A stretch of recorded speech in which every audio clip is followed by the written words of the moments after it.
Hello and welcome to another ATP Geopolitics video with myself, Jonathan MSP. This is a frontline update for the Ukraine war for the 16th of January 2023. Let's get to the overnight news and other bits and pieces. As ever, I start with the Ukrainian figures for Russian losses for the previous day. It's indicative. Caveats about accuracy, propaganda, and the fact that Russia don't really produce equivalent statistics. Quite an interesting day, really. This is indicative of something. So there's a real uptick in both liquidated personnel and equipment loss for the Russians. 790 personnel loss. That's definitely more than on previous days. 12 tanks. That's pretty significant. And 21 APCs. That's a very significant armored personnel carriers there. 5 artillery systems, 1 MLRS. Always good to see those on the stats because those are pieces of artillery that can no longer be used against the Ukrainians. 1 anti-aircraft warfare system, 24 vehicles and fuel tanks, and 3 pieces of special equipment. Don't know what that is. Is that a radar system or does that fall under anti-aircraft warfare system? Not quite sure, but 24 vehicles and fuel tanks. This is a huge uptick in terms of equipment lost. What can explain it? Well, an example yesterday, it might have even been 2 days ago now. It might have been from 2 days ago, but it was released yesterday. 5 APCs taken out in Novosibirsk Druha. Where's that? Let me show you. It is by Avdivka. So we come down to our Donetsk front line. So we got Svatove up here, Kupiansk, Svatove, Kreminna, Bakhmut, and then just below that we have Avdivka. And north of Avdivka, there's a bit of activity going on in a place called Novosibirsk Druha, and that's where those APCs were. So that's 5 taken out in one fell swoop. And if that's going on in a number of different places every day, or at least there are significant numbers of vehicles taken out on certain days, then you can explain those numbers. And maybe I was a little unfair with Canifon in last week. Tim White says Southern Command says it hit 5 Russian bases in Kherson. So this is just Southern Command. It's not central and it's not the northern areas. Kherson, Zaporizhia regions with hits in Henichesk, Melitopol or Melitopol and Berdyansk. So these in each of those places, you could have a number of vehicles being hit, and then you start being able to add up to these large figures here. And that's, as I say, only in the southern area that's hit. That's here, 3 big, one would assume, HIMARS hits there or Gimler's hits. There's going to be that happening all the time. And that's how certain days we have huge numbers of equipment losses. Other news, Russian forces recently transferred an additional 8 fighter jets and 4 cargo planes to Belarus. 4 Su-34, 4 Su-30SM, 3 AN-12s, and 1 AN-26. I presume that's Antonov. Might not be. This is, again, building on what I've been saying recently, which is there's such a significant buildup of troops in this area now, Air Force capability, that something's going on. And again, I repeat myself for new viewers, either this is an outrageous feint, in which case they're wasting an awful lot of equipment, throwing it up here rather than onto the front lines for it not to be used. So it has to be one of the world's biggest feints, or it's genuinely going to be used for an offensive. And I can't see that an offensive from Belarus will be a good use of their equipment. It's going to take one heck of a lot to take Kyiv, to take Lviv, or any kind of northern offensive that I can think of. I can't think that they'd want all that stuff that's been placed up there for anything other than a serious offensive to one of these key locations. I mean, if they're just going to say, for example, take Chernihiv, then okay, is that a good use of your troops? I mean, you need to secure here. You're struggling really to take Bakhmut. And just a little word on Bakhmut. It's about getting things into perspective, right? Think how long it has taken them to get anywhere near threatening Bakhmut. How long it's taken them to take Solidar, right? And think of Solidar here. In fact, let's go on my map where it probably gives you a better sense, because you see the sheer volume of places, right? Now, Bakhmut is this small town here. Solidar is a smaller town. I'm not just saying this to make the Ukrainians feel better about themselves, to make me feel better about myself. Let's get the perspective here, because actually I think we forget sometimes. So Solidar is here.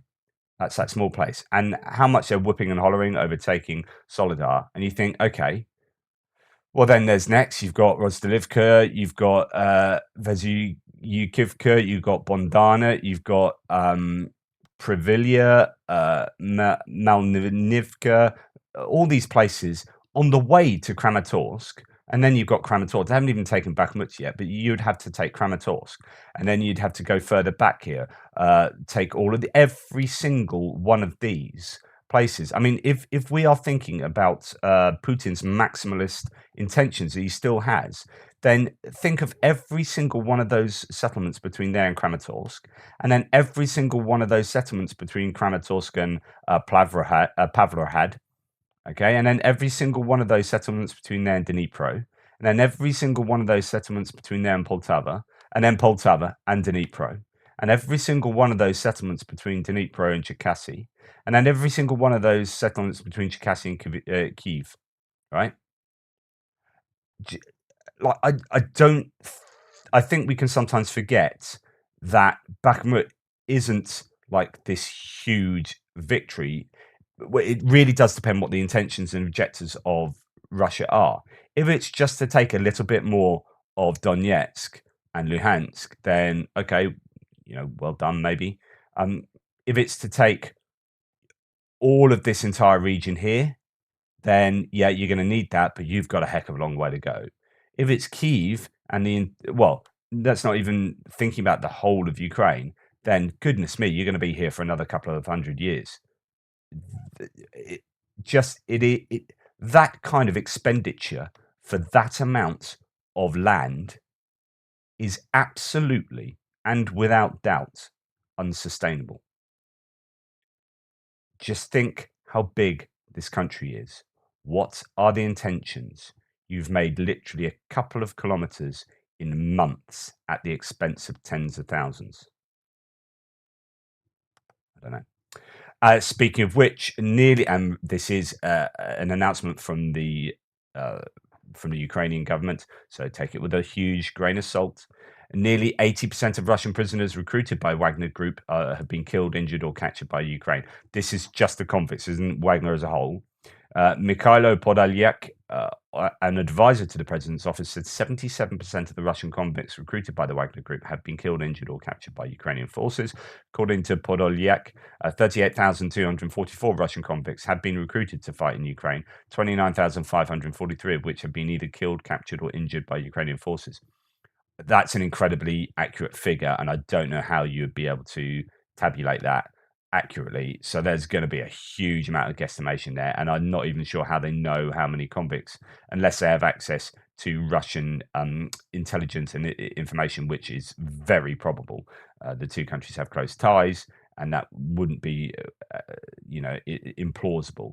But if anything like this is true, we get a sense of how damaging this has been to Wagner and to Russian capability going forward. Now, on top of news of Dnipro being hit, and now the death toll has raised to above 30. Russian rockets hit Zaporizhia and taking out critical infrastructure, causing a big fire. There has been infrastructure hits, yes, from the rocket attacks the other day, and this has meant that energy has become a problem again across Ukraine. So that's something again to watch out for. Approximately 100 Ukrainian soldiers have arrived in Oklahoma to begin training on the Patriot air system. That's fantastic news. Switzerland has begun work on a reform that allows some countries to export Swiss-made ammunition to Ukraine following international criticism of its restrictive arms export law, NZZ and Sonntag publication. So I have been critical of this. Some people push back on that. Well, Switzerland apparently are taking these kind of criticisms on board. It's not looking good for them. And I still stand by the claim that if you're going to have an international export arms industry, and you restrict it for people using it defensively in war, when the idea is that the arms get used defensively, then you have double standards. And I'm not even sure you can have neutrality as a guiding principle and have an export arms industry. When you add into that massive problems with housing huge amounts of Russian money in the banking system in Switzerland, you have some really tricky moral philosophy to do to justify not having export clause, to justify not getting rid of export clauses on your arms to places like Ukraine, who are under over aggression, who you are morally defensive of their position, and you stand with them, and you're giving them plenty of support in humanitarian and other financial and infrastructure aid, but just you won't give them ammunition that you've already sold to other countries anyway. It's not even your ammunition anymore. It belongs to other countries. So anyway, I don't want to go on that rant again. But if they are going to change that law, then that is good news indeed. Let's go on to front lines. Okay, the first thing to say about our front lines is that Rebar are claiming Ukrainian special forces groups are operating in the Belgorod region or trying to infiltrate the Belgorod region from Ukraine. So that's interesting. We'll go to the northeast, Kupiansk down to Svatove to Kreminna. Quite a bit to say about Kreminna possibly today, but let's go first to Kupiansk, where they are receiving some shelling. That's nothing unusual, just to remind people that even when things are quiet in terms of territory swapping hands, there are still going to be artillery drills. There's still going to be places hit all along the front line, top to bottom. That's just Kupiansk getting shelled. We have no reports saying Kupiansk back to contested. Why? There hasn't been a follow-up on recent Ukrainian claims that the town was captured. Good news, on the other hand, most of Novosibirsk is in Ukrainian hands. The 92nd Mechanized and parts of 40th kit out Russian forces yesterday. Kupiansk, so that is just northwest of Svatove. That is now contested. I did have that as under Ukrainian control because I did get in there, but there's often a to and fro and ebbing and flowing of forces in certain places. Novosibirsk, Ukrainians apparently control most of that settlement, but again, that is pretty much just a wrecked husk of what it used to be. And then we come down to Makivka, so there is activity around Makivka. No reports. If we're going to see what he says, I changed Shavonopapivka back to contested. Recent footage of the brutally murdered Ukrainian soldiers was geolocated just outside Shavonopapivka.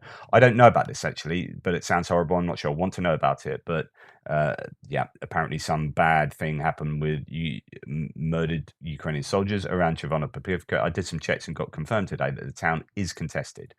A Bard's reservist unit, I have seen footage of this, was captured near Kreminna. So there's some a unit of Russian soldiers captured. So just before I get onto Kreminna, actually, let's just discuss that. So Chervonopapivka here, which was this attempt to get over the P66, R66 highway. The Russians have pushed back. They pushed back successfully just south of Ploshchanka. And it seems like that foothold has been slipping for the Ukrainians. We also saw that Torska here, there was artillery landing in Torska, which looks like Russian artillery, obviously. And so the front lines may be not quite so solid as you see here, and then maybe Russians may have purchased, further to the west, either up here or down here, just north of the forest. And then we get on to some claims about Kreminna. Now, the first bit of warning about Kreminna, this is from Defmon, who says the Ukrainians are keeping up the pressure on Kreminna. Okay, there is a lot of psyops regarding Kreminna on Telegram, so a lot of psychological operations here, a lot of disinformation being thrown about. It sometimes reaches Twitter. Don't fall for it. So there is that. As far as Rebar, the pro-Russian source, says Ukrainian recon groups working around Svatove and Makivka, monitoring Russian activity around Svatove in the Liman sector. Ukrainians have relocated several artillery crews in line from Nevsky to the west of Chervonopapivka. So that's interesting.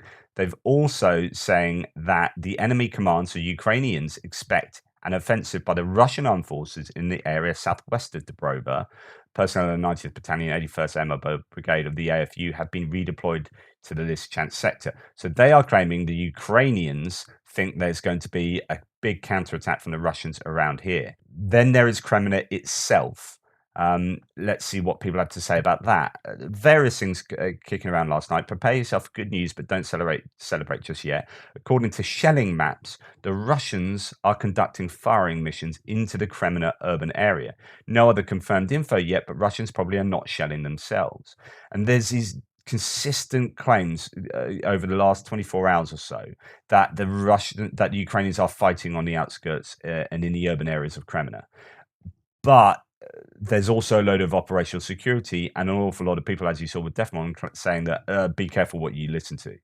This is Kenneth Gregg, so the Swedish guy fighting in Ukraine, saying Kreminna is under an info block, so things are happening there right now. The following we know for sure: the enemy tried to drive our forces away at Chervona-Popivka and the recently obtained positions near Kreminna. Their intention failed. Furthermore, although no report says that's now contested. Furthermore, their similar attempt against Bilorivka, as well as recon operation at Spuna and Verkhonokamyansk, failed.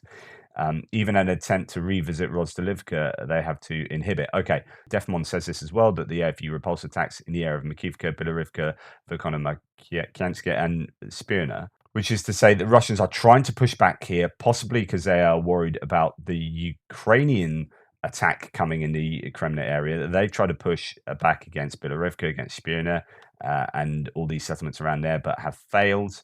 And there is possibly, very possibly, something going on in and around Kreminna right now. So let's move down south here, and we come to Solidar, this general area here. That's Solidar that's now been broadly fully taken. There's elements of Ukrainian resistance on the very outskirts, or the western outskirts of the town, just to the west of this railway line. Although the Russians have breached that railway line, as according to at least Syriac maps here, that says DPR and LPR. So you got both militias working. The Russian army forces took full control over Dvorichia suburb. So there's no mention of, and this is very interesting, no mention of the Wagner mercenaries here. I don't know whether Syriac maps is in a pocket of the Kremlin.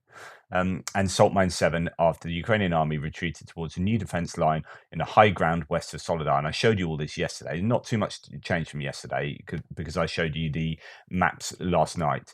In addition, troops began advancing towards Rozdilivka town. So just to give you an idea of what they say here, that's the area just to the west of the railway line. Now, actually, they have shown an added area both north towards Rozdilivka and west of that railway line.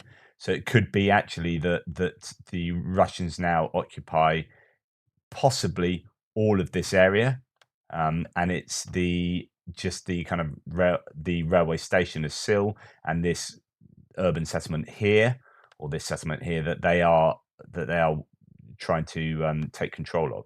So I just want to wait a little bit to see whether the Ukrainians have lost this entire settlement, the entire western part of Solidar, as according to the Syriac maps. I have to say that Null Reports is a little bit more generous with their mapping around the Solidar area. Russia captured the industrial area, including Salt Mine number 7, the western suburb of Solidar. The area north towards Sil railway is contested, although he doesn't have it contested there, really. Russian forces are now attacking Krasnohora from the east, but also from the south, and that's just down here. So let's have a look at that on the map. He has this area still under Ukrainian control fully, and the railway station not being contested, even though he said it is. He's got the grey area here as the area being contested. But Syriac maps has this entire area under Russian control and contesting the railway station. I'm pretty sure the railway station is being contested. War Monitor has a whole bunch of maps going on for this area. So the overview map is here, and Russians are massively pressuring everywhere along this whole front line or along this whole axis. Russian forces have recently captured Pidorodny and are attempting to advance in 3 directions. The main assault attempts are the goal of cutting the T0513 road, which is the main supply into Bakhmut. So Pidorodny is just north here. They've got control of this. War Monitor has Russia having control of the entirety of Pidorodny and a little bit to the west as well, and trying to cut off this road. So just to go back to my map, if we come down a little bit south, it's all of these areas here are under immense pressure. So Pidorodny, it looks like actually the Russian line could be further to the west, so I might need to adapt my maps there. Krasnohora, as Null Report said, under pressure from the north and the east, from the south, sorry, and the east. And yeah, just everywhere along there looking in a bit of trouble. And just in the Solidar area, this is what War Monitor says. Again, not a bit similar to Null Reports here in the fact that not doesn't see the Russians as having captured any territory to the west of the railway line. But, it's going to be 6 of one, half a dozen the other, depending on who you listen to. And then we sort of carry on down south. And just to let you know, Institute for the Study of War doesn't really give a detailed report on a Sunday night. So all of their claims are just the general, there's just repelled attacks and Russians attacking all around Soledar and Bakhmut. If we go into what Kenneth Gregg says, Soledar with surroundings, although Wagner mercenaries managed to advance into the western outskirts of Soledar and capture salt mine number 7. Salt mine in question marks the end of the Battle of Soledar for now. So he seems to think, right, Soledar is over and done with. Our forces repulsed an offensive against Krasnohora, but the Russians controlled the railway area between Krasnohora and Soledar. Okay, just to let you know. So he says that this railway area here, this is the railway line, is controlled by the Russians, as is indicated by my map. So there's some agreement there. And if we start going down south now, yes. So Bakhmut city, the Russians advance into the outskirts of Bakhmut, east of the Tver factory, reaching the nearby dam on the southern eastern outskirts. We'll talk about that in a second. I'm just going to go to a few sources on what's going on around the east and the south. Russian sources claim that Russia gained ground east of Bakhmut and reached Silikatnaya Street, north of Sinyat plant. Unconfirmed. Ukraine still controls the area south of the claimed area advance. I doubt the claim. North of Ivangorod, battles are ongoing. And just to let you know that the Syriac map says some kilometers south, the Russian army and DPR, so again, no mention of the Wagner forces, advanced through the forest northeast of Bakhmut city and entered in Silikatna Street, where clashes with the Ukrainian armies, the Ukrainian army are now taking place. Let's go and put that on my map. So as we come down south from Soledar, from Krasnohora, from Pidorodny, we come to the eastern outskirts of Bakhmut. And as we zoom in, it apparent that the Russians, as according to a couple of Ukrainian claims and Syriac maps, as you just saw, Russian claim that they have moved in to the west of this forest, moved into this street, Silkinyata Street, or sorry, that it's been spelt in a number of different ways, Silikatnaya Street, to be more accurate, and they are encroaching on the northeastern suburbs, which is a bit of a worry because previously they'd struggled to get through this forest area. There was a Ukrainian activity in the forest to give a bit of a buffer zone to the northeastern outskirts, and now that seems to have fallen to Russian control, and they are encroaching onto the northeastern suburbs, which they haven't as yet done. They're also fighting on the eastern suburbs on Maximenko Street, and around the industrial area, there's a few warehouses and whatnot around the waste sorting plant. So a little bit of a worry there. So now let's move to the south of Bakhmut, fighting around Ivangorod, or north of Ivangorod, around here and Opitny, as we've seen from no reports. Wrong no reports one there, too many. Here we go. So fighting around this area, he has a grey zone in quite a large area going up to this sort of water feature there, which is just here. So actually it could be that my lines need to be pushed back to represent that grey zone, the control of Opitny. And actually I've been meaning to do this for some time because I think control of this area isn't definitely Ukrainian anymore, so that's a bit of a shame. So I will just move my map around a little bit there. So that's really what sort of no report says, and other Russian sources say. This area is being tightly contested, which means that the Russians are moving in the north, moving in the northeast outskirts, pressuring on the eastern outskirts at Maximenko Street, pressuring a lot in Opitny and north of Ivangorod towards this. There's a tiny little dam and a water and a lake there, and also pressuring a lot in Klishchivka. So there's a lot to be said for Klishchivka. Rebar, pro-Russian source, says there's fighting in Bakhmut and its suburbs. Ukraine have lost control over several strongholds in Klishchivka, Krasnohora, and Bakhmut itself. The enemy expects Russian armed forces actions in the Brestova Spirina line and Ryazanka-Mayolsk, so that's north and south of Bakhmut in a wider encirclement. Bakhmut south, AFU have repulsed attacks in the area of Klishchivka and Mayolsk. Heavy fighting is going on around Klishchivka, but I think the town and the fortifications west of it will hold for a while. And you've got Syriac maps saying that the situation south of Bakhmut city, Russian army and DPR forces have advanced west of the water channel, trying to overrun Ukrainian army defenses and consolidate the salient to continue to the envelopment around Klishchivka. So Klishchivka is here, southeast of Opitny, southwest of Opitny. And as I've talked to you before, there is elevated ground behind Klishchivka, which will be quite hard for the Russians to take. However, as according to Syriac maps, they have breached the canal now and have got a salient to the west of the canal towards Bilahora. In fact, they're starting to move almost north of Bilahora, if that's to be trusted, and north of Avdivka. So they are pressuring from all sorts of different places. Klishchivka is key, and if Klishchivka falls, then Bakhmut is in serious trouble.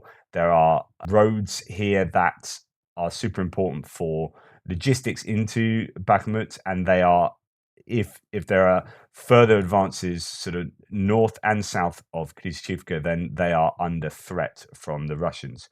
So it's not looking great around. It's not just about Soledar. It's all around Bakhmut. Bakhmut is in trouble. But again, it's about perspective.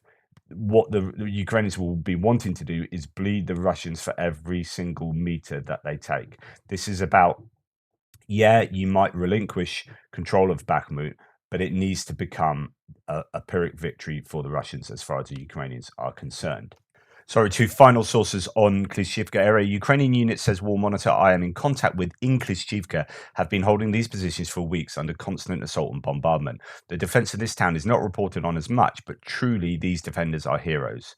And no report says, despite Russian claims, there is no significant progress south of Bakhmut for Russia near Klishchivka. So kind of dialing back what people like Syriac are reporting, they tried to bypass the town south, but face stiff resistance along the canal, which has been fortified by the AFU. There is an alleged bridgehead, but still unconfirmed.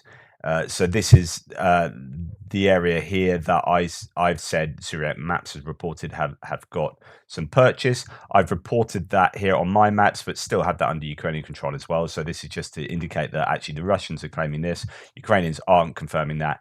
I would here side probably with the Russian claims here, because no report says they've been claimed but unconfirmed, but quite often then the confirmation comes later and he will adapt his maps, but it might not be the case, so don't quote me on it. And of course the larger idea is this, that Bakhmut is encircled by Krasnohora sort of falling, Pedorodny, that move to the north, Soledar even further to the north, as they circle round and they break through the Klishchivka to Opitny line or Klishchivka down to Kupiansk line and advance through to Ivanivska, and then it really only leaves this much smaller road coming from the west into Bakhmut that allows Bakhmut to be supplied. But Bakhmut is being strangled. There's a slow strangulation from the north, the south, and the east, and the northeast and the southeast. So it is, as I say, a little bit challenging in Bakhmut at the moment.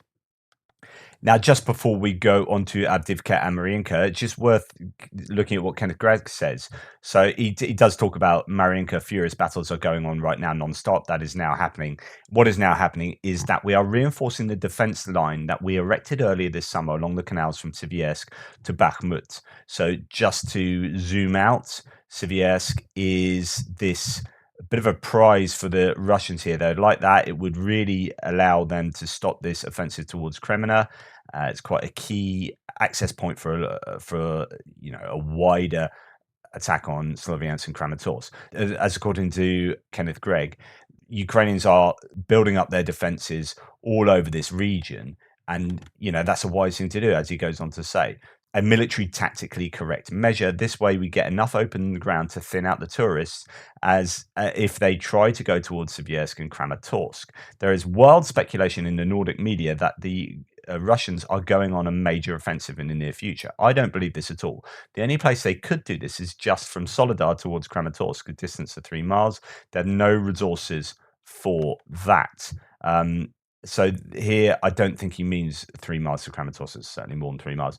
But he's talking about this sort of area here. They could do some kind of offensive from here, but he would I think, assume that they have culminated. They will have run out of the ability to do a major offensive, and the Ukrainians are building up their defenses all along this area, so that any advance on the Russians is really costly for them.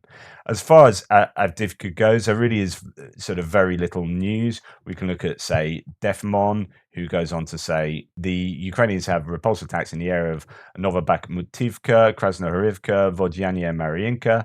I do not expect any major movements in this area at any time soon. In fact, there have been no real reports from anyone on anything particularly major going on, right down to Zaporizhia, really. So Avdivka, you got Vodyanya here, Pervomaisky, all of these places you hear about sort of repelled attacks or fighting going on. Krasnohorivka, Marinka here, but yeah, not really much else to report along the whole line. Actually, to be honest, Rebar says something that's fairly interesting here. Yeah, Polish mercenaries have arrived in the Zaporizhia region, suggesting future sorties on the Vasilivka-Kopan line. So the idea that, again, forces are building up in the Zaporizhia area, that this includes Polish mercenaries, there's a build-up of mechanized equipment and troops. There's talk about this area, Orikhiv, a build-up there. Again, is that 100% accurate? I mean, they keep claiming that the Ukrainians are building up everywhere, whilst also reinforcing Bakhmut and building up, in the northern axis as well. So yeah, it could be true, but we wait to see what the Ukrainian counteroffensive or counteroffensives might be. And the last thing, you might have seen this just flash up. This has just come out, actually. I talked about how this has happened, but it wasn't officially released. The official resignation hadn't been given in. Or now Monday's come, German Minister of Defense, Christine Lambrecht has officially resigned. So that's good news for a lot of people who want movement for Germany to export or allow other countries to export Leopards and other vehicles to Ukraine. This has been seen as a possible oiling of the cogs of the export machine, I guess. So we might start seeing more German military assistance go towards Ukraine. At least that is the hope. Anyway, there we go. That's the front lines. Not a lot of information outside of Bakhmut and the Kreminna area. Please like, subscribe, and share. Thank you for being here with me. And I will please remember, I have 1 o'clock UK time. So that is just a couple of hours away. I have an interview with Oris Zub on my A Tippling Philosopher channel. I will put a link in the description below. Please come and check that out. He's a Ukrainian vlogger, and I'm going to be chatting to him about his experiences of the war and with his own interviews of a wide variety of people. Please come and check that out. Anyway, take care, and I will speak to you later.